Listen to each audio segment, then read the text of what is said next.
Welcome to Ring the Damn Bell Smackdown Recap. I am KG, and of course, we have, as always, my co-host, the wrestling enthusiast Mark. What's going on, man? Not a whole lot, brother. Not a whole lot. Well, let's get into it. We have not a whole lot of news, but a little bit. There's more that came out about this Vince McMahon sexual lawsuit. This past week, a new civil lawsuit, as we know, was filed by 5 anonymous clients against Vince McMahon and Lyndon McMahon, WWE, and their parent company TKO, related to the Ring Boy scandal that first became known to the public in the 90s, involving underage members of the ring crew being groomed and assaulted. Greg Gutzler, an attorney representing one of the John Does, joined Pollock and Thurston to discuss the case, starting with the 82-page complaint that included photos of the victim. This is what the attorney had to say. He said that, "I think that the public at large sometimes like to ignore sexual abuse because, quite frankly, it's really painful." Gutzler said, "It's painful to think that you could have a child or a parent or a sibling that may have been subjected to these types of things. And you see the photos there. These are children. They were impressionable, vulnerable children who saw WWE back in the day as their dream playing out in reality. Heel versus babyface, babyface versus heel, good versus bad, America versus other countries, and they really did the morality arc, and they really knew how to play that story arc." Gutzler debunked the criticism of the victims having a motive in the lawsuit, stating that the reason for the case is that the truth needs to be told and to be a means of support for other victims of the same nature. When you get to know these people, you will say these are people whose lives were ruined. We need to take this seriously, and we hope that WWE will also. Gutzler remarked, "This is the third active court case against Vince McMahon, in addition to the U.S. Department of Justice and Janelle Grant, with the former currently asserting priority." Things are not looking good for Vince McMahon at all. And the big question, at least for me, is because of Vince McMahon's name and how long he was the owner of WWE, will he drag the company, the parent company who now owns this, WWE, will he drag this company down with him? That's the big question for me. Also, if you want to see the pictures and read more about this, you can go to wrestlinginc.com. This is where I received the news from. Then on a lighter note, maybe somewhat of good news, Becy Lynch. Becy Lynch hasn't been seen on WWE programming since losing a steel cage match in May. And it's been heavily reported that Lynch has since become a free agent. In the time since her departure, Lynch has remained mostly quiet, but that is soon set to change. The former world champion has announced on X, formerly known as Twitter, that she is booked for a public speaking appearance next month, and she will also address her future. So be looking for that news to come out. Will Becy Lynch decide to just be a mom and retire? Or will we soon be seeing Becy Lynch in the ring? And is she going to go to an AEW or TNA, or will she go back to WWE? We know the traveling and their their schedule is very, very heavy. And this is something that she has spoken about in the past because, of course, she wants to be able to raise her baby and be more involved. AEW would fit that schedule that she wants. But again, we will find out soon enough, I guess. Would you like to see Becy Lynch return to WWE, or do you think that she should go to another company where her schedule is more of what she's looking for? I guess I'd like to see her go somewhere else. I think I think at this point she'd be more beneficial to another company. Yeah, I agree. And I just don't think WWE is going to give her the schedule that she's looking for. Although, if we seen a Becky Lynch show up in AEW, that would be massive. And I don't think WWE wants that to happen. So maybe they will give her more of that part-time schedule that maybe John Cena or Brock Lesnar, well, Brock Lesnar used to have anyway, and that John Cena has. Maybe they'll go that route just to keep her. Time will tell. Yep, time will tell. So let's get into it. SmackDown, there's a few things that I just didn't like last night, but overall, it was a good show. I give it a B+. Well, you want to get through the rundown? Let's do it. Okay, so it opens up with them carrying out Crown Jewel belt. Then they show Gunther walking down the halls, Rhodes walking down the halls, Machine Gun, yep, DIY walking down the halls. Then it comes to Randy Orton. You see Randy Orton coming through the gorilla area, and he stops and talks to Triple H. Then he heads to the ring, requesting a match with Kevin Owens. Calls out Hunter, accusing Triple H of protecting KO, claims, and he's really adamant about Hunter, saying Hunter is protecting KO. Hunter turns around and pretty much says, no, I'm protecting you because I don't want to see you on the shelf. So Randy continues to plead with Triple H about a match against KO at Crown Jewel, and appeals to his Triple H persona, not Paul Levesque persona. And eventually Triple H gives in and gives him the match. Yeah, I have zero doubts that Randy Orton is about to turn heel.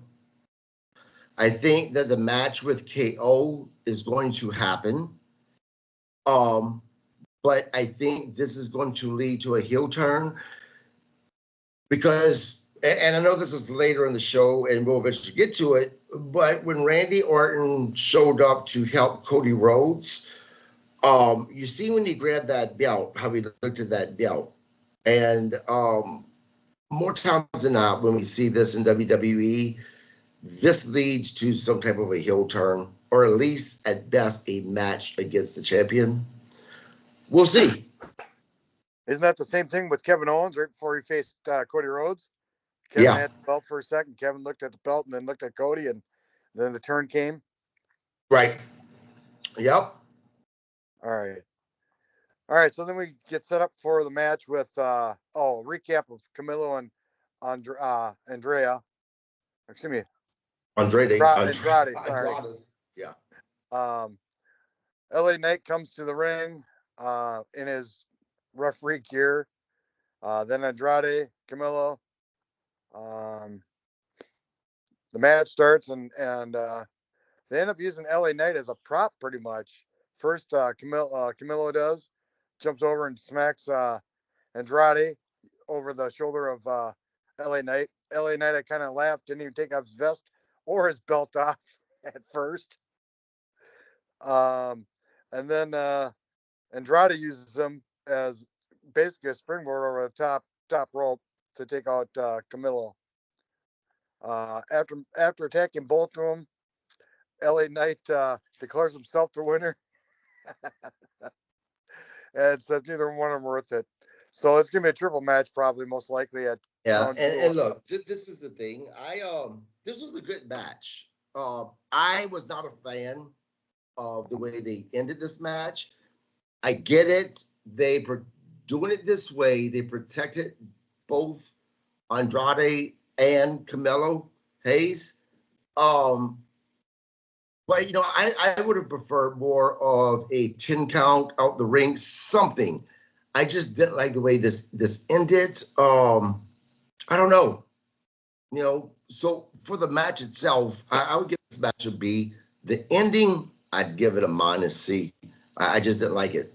The ending of it. What do you think? I mean, did you like the ending of how this ended? Watching the match, I was kind of trying to figure out where it was going to go, and probably 3 minutes into it, I knew where it was going to go. Basically, I knew it was going to be a triple match with all three of them in a match at Crown Jewel or wherever they're going to have it. So I kind of figured out, but I'm more upset that it took me that long to figure it out. So I knew once LA Knight was going to be the rep, I knew there was going to be some sort of, I didn't know how it was going to go about. Yeah, I agree. I just I think that this is gonna be a fun match to watch with all three of them. I don't think that this is going to lead to LA Knight dropping the title. I think that he's going to win it. He's going to keep his title, but I think it'll be a good match. I think so too. Yeah, I don't see LA losing it. I think Camilo is too fresh to carry the U.S. title. Andrade is the speed champion, so I don't see them giving him a double belt. And to me, I think the speed titles are worthless if you're not going to show them on Raw or SmackDown. I think Yeah. it devalues the belt and the value of it. Yeah, I compare the speed belt to AEW's FTW belt, right? It was just pointless. It's who cares? No, because the people who have the belt are often the guys who are very young in the business, and it's their way to try to give them a push. The problem is I don't think the fans give two shits about it. Yeah, but unfortunately, it's on two seasoned veterans. That's true. Candice LeRae's got the women's, and Andrade's got the men's. Yeah, that's true. So, That's true. So, yep, we'll see what happens with this. all right. So next we go to Nia and Tiffany backstage talking about Naomi and kind of what a thorn she is. Tiffany offers to step up and take care of Naomi, and Nia just informs her that Candice LeRae did a nice job last week pinning Bayley, and Tiffany's never done that. So she's going to let Candice take care of it. And Candice comes in and lets Tiffany know that she will handle Naomi. So next is a setup for Naomi and Candice LeRae. Indy and Hartwell ends up getting involved. Bayley comes out, dumps Indy. Naomi takes advantage for a pin. It wasn't a bad match, but really not much to invest in. Yeah, I mean, it wasn't. And let's just be honest. In what world do we think that that Naomi would get beat, right?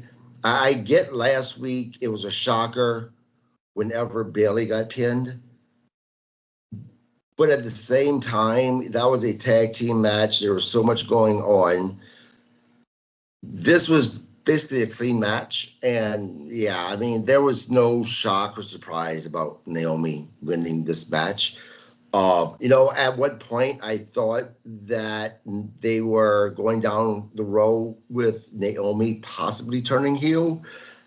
I don't think that's going to happen now. I think they're going to keep it as a baby face, and I'm disappointed about that. Very disappointed. But I don't know. All right, so then we come back from commercial with a clip of Kurt Angle doing his Kurt Angle challenge, and John Cena coming out.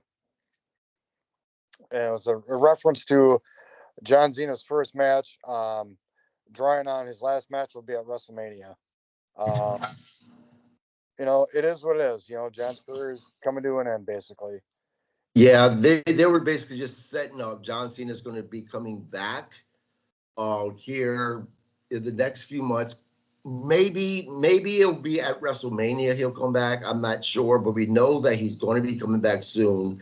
He's going to have that final run, which is going to lead to his retirement match.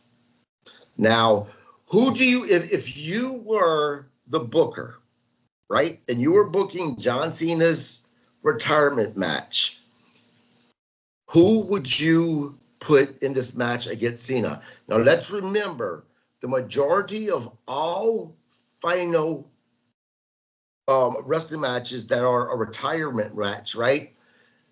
The person who's retiring normally loses so they can put over that talent, kind of passing the torch. If that is the case, who would you book? I hadn't even thought about it. And my first gut instinct would be CM Punk, but that goes against everything because why are you going to push CM Punk at his age? And CM Punk doesn't need a push. Um, I only go to CM Punk because there's history there. Right. You know, not a whole lot of history, but there is some history there. Um, as far as the newer talent, you know, it, I'm at this point I don't have an answer for that.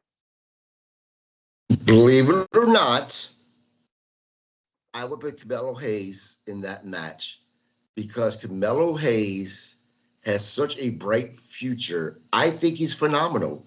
I don't think he's bad on the mic. Yeah, there's room for improvement, but he's still young, right? I think that he's just going to improve.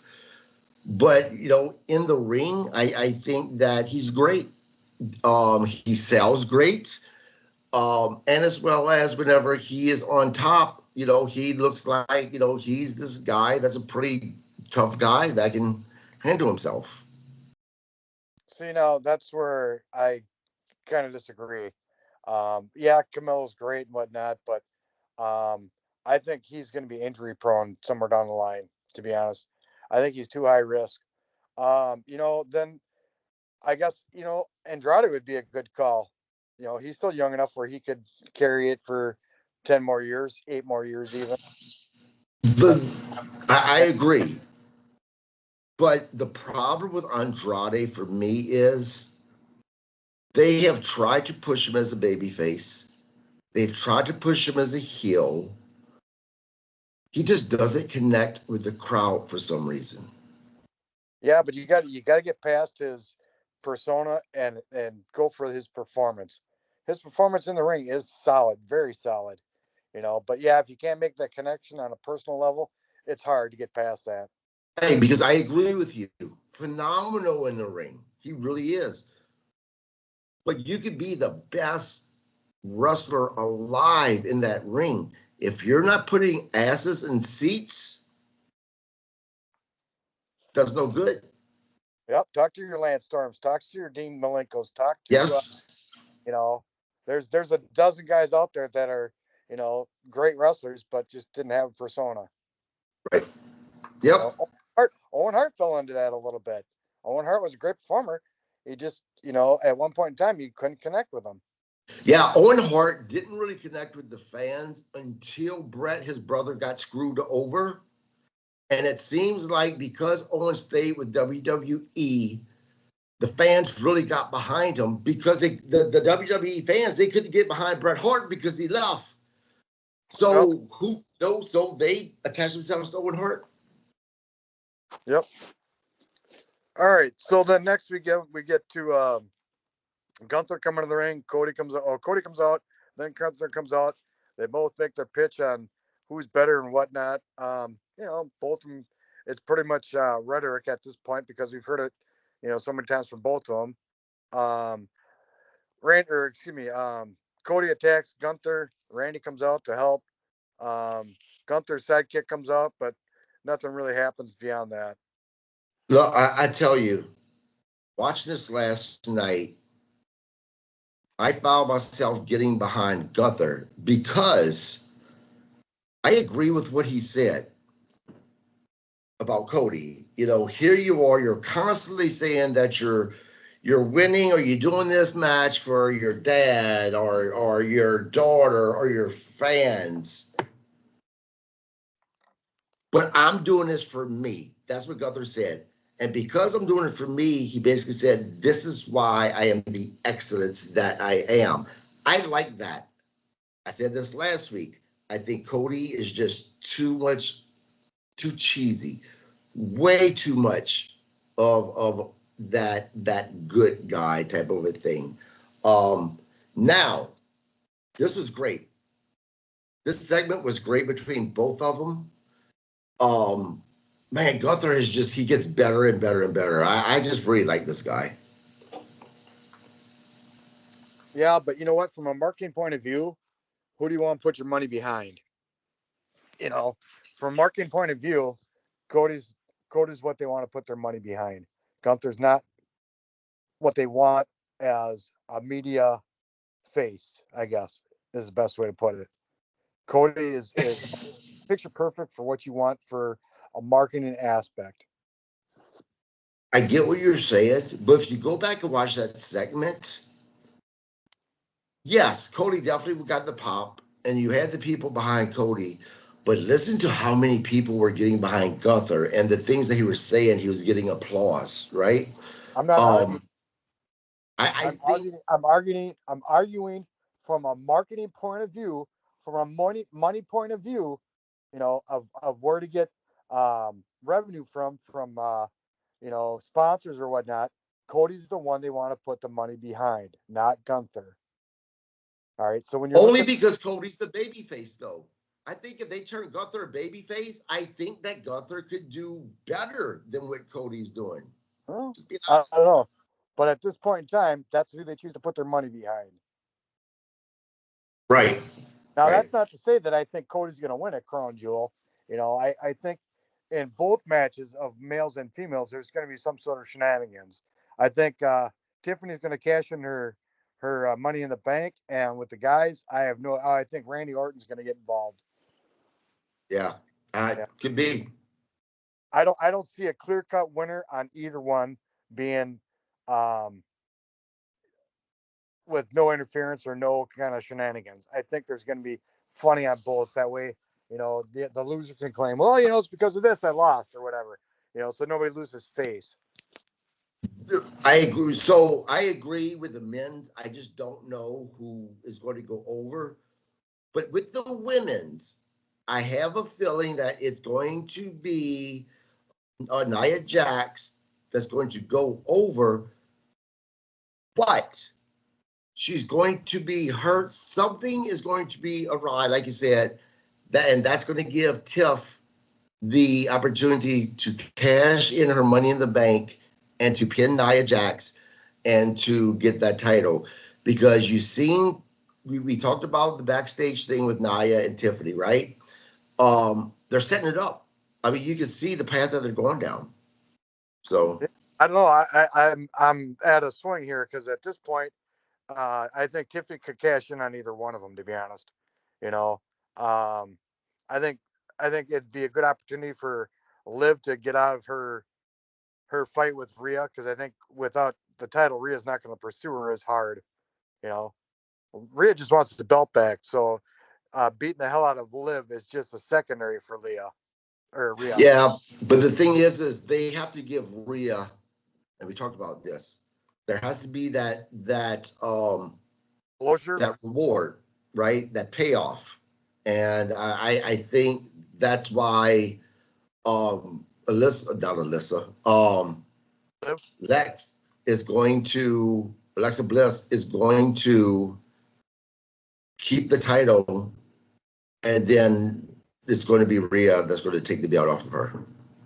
See now, I disagree. I think Tiffany could cash in on Liv, not Alexa Bliss. Liv. Yeah, I said Liz. Sorry, I said Alexa Bliss. Liv. They remind me so much of each other. Yeah, they do.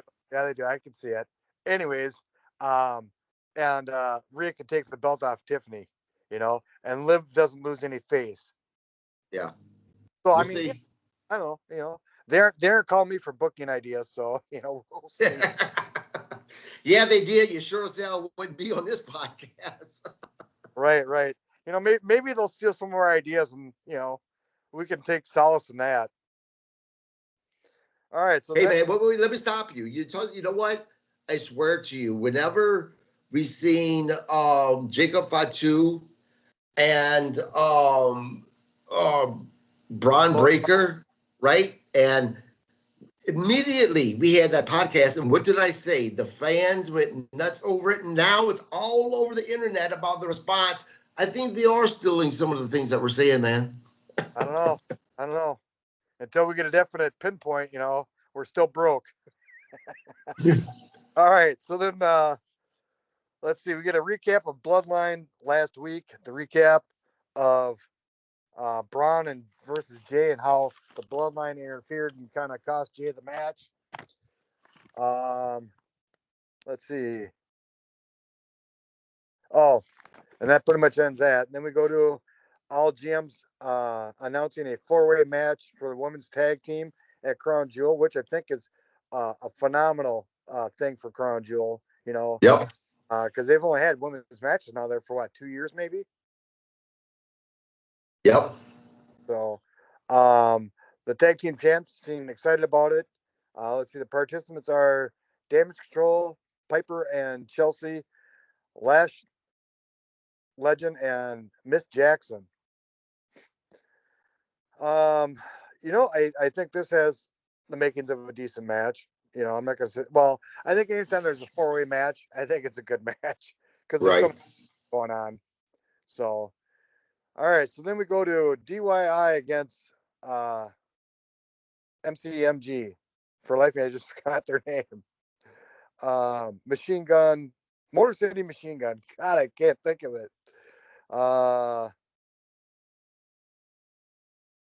Let's see. I lost my notes here. Hold on. Yeah, so ultimately, Motor City Machine Guns, ultimately they won. What the big thing that happened was the Bloodline come in and ultimately Offered a challenge. offered a challenge. And although Nick Aldis wasn't crazy about it, Motor City Machine Gun was like, no, we want it. They had their match. And of course, you've seen the Uso Jimmy get involved because of what happened to him on Raw. They cost him the title, so he cost the Bloodline their tag team titles. Look, this is the thing. And I said last week that I would love to see the Bloodline against Motor City Machine Guns, but not like this, because it was at the end of the show. They had a lot to get in. So this match was kind of rushed, right? I think that if this would have been a main event match or a PPE match, I think this match could have been wonderful. Instead, we got a half-ass match between these guys, which made it kind of to me. Nothing against the Bloodline and nothing against Motor City Machine Guns. They're both fabulous. It's the because you really wasn't able to see both of them get showcased, right? It should have been a 20-minute match or better, and this was 10 minutes. Right. Right. So it was very rushed. I think for the amount of time they had, they fit a lot into the 10 minutes. They did. And then ultimately we seen Roman Reigns come in and get, and the show basically went off the air with the Usos hugging, which I loved. I wanted the Usos to get back together. I think that they should be tag team champs. Hopefully this is what we're going to see. I think that Motor City Machine Guns against the Usos, if that's what eventually happens, that will be a great match. We've seen Roman Reigns kind of looking at both of Usos, and you really don't know what he was thinking. He kind of had that straight face. And that's how SmackDown ended. Obviously, we know that we're going to see the reunion of the original Bloodline. It's a matter of time before, oh my gosh, what is his name? Their manager, Paul Heyman. It's a matter of time before Paul Heyman comes back. Now, my question, though, is who's going to be the one that's going to replace Solo? Because, of course, he was that other member in the original Bloodline. Now he has his own Bloodline. Who's it going to be to fill that gap? Yep. I don't know. I got to go back on this Motor City Machine Gun match.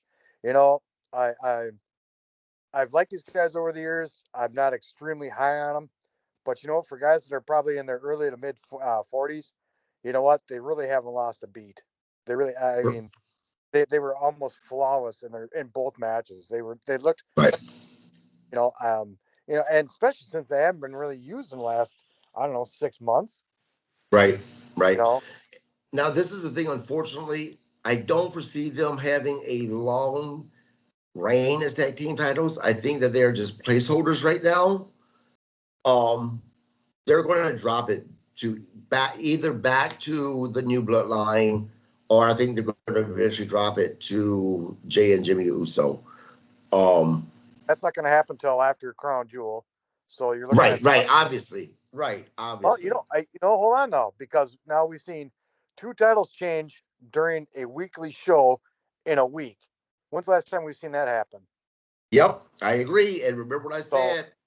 I think that Triple H, he is laying down that gauntlet and is saying, you better watch what's going to happen, because if you just miss one show, you might just miss a whole shit ton, like a freaking title change.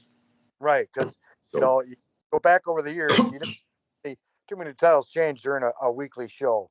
Didn't say it didn't happen, but it didn't happen all that often. right, I agree. So, what would you rate SmackDown? I wasn't extremely high on it. I'd probably give it a C, C plus. You're killing me, homie. Why would You're you give? killing me. Last week you gave, or this week earlier, you gave a Dynamite, which was to me just not that great, a B. I gave him a C, and you actually give it SmackDown a C. You're saying that Dynamite was better than SmackDown this week? What? I hate to say it, but I'm probably a little bit biased towards AEW. I hate to say it. You know, I I I just higher on AEW than Funny, I. a couple of years ago, Mark, a couple of years ago, this would be me saying this, that I am biased towards AEW. And look, I love AEW. I am a massive AEW fan. I just don't like what they're doing right now, storyline wise. And I just think SmackDown was a better product this week. I just go through from like 2002 to 2000 what 19. I was Mm-hmm. pretty much WWE. So there's an alternative now. Yeah, I'm gonna be slightly biased. I carry the torch for Tony Schiavone, Nigel, Samoa Joe's. I carry a torch for some of these guys that have been around for 20 plus years or longer. You know, Right. um, Right. I'm a huge, huge fan of the underdog, and AEW for all the money they got behind it are still the underdogs. But I'm a Yep. huge fan for the underdog. You know, Yep. I get it. Um, well, that wraps up Ring the Damn Bell, the SmackDown review. Real quick on TikTok. Thank you guys for all of the likes. Much love. I appreciate it. But what would be even better is if you can go to my YouTube page, Ring the Damn Bell, and subscribe to it. You can also find me on Facebook. It is RTDB on Facebook. I actually upload all of our podcasts, so it might be easier to find. Please watch it and subscribe to my channel. I do interviews. I possibly have someone who was trained by Dustin Rhodes that's going to be on the show Thursday. I'll find out sometimes this coming week. Um, and look, to actually watch the podcast on my YouTube channel, you get to see my co-host's beautiful face. we're trying to get people to subscribe, not scare them away. It is But Halloween though, anyway, so they might think it's a mask. so this coming week, obviously, we're going to be doing a recap of Monday Night Raw. Back for Wednesday's Dynamite. Let me remind you guys that we do recaps the day after. And then this coming Saturday, it's going to be Crown Jewel. We might actually do the podcast after Crown Jewel because it's still somewhat during the daytime. We'll see what our schedule is. There's possible a wrestling show here in Minnesota that I may be going to. So it might be Sunday actually before we do the recap. Thank you, Mark, for being here as always. To all of our people who actually support us. We're getting between 40 to 100 views on our podcast. That's I'll take that, right? But Yep. please subscribe. That's the most important thing, is to subscribe to our channel. Until Tuesday on our Ring the recap. damn bell. Yep. Ring the damn bell. We'll talk to you guys later. All right, later.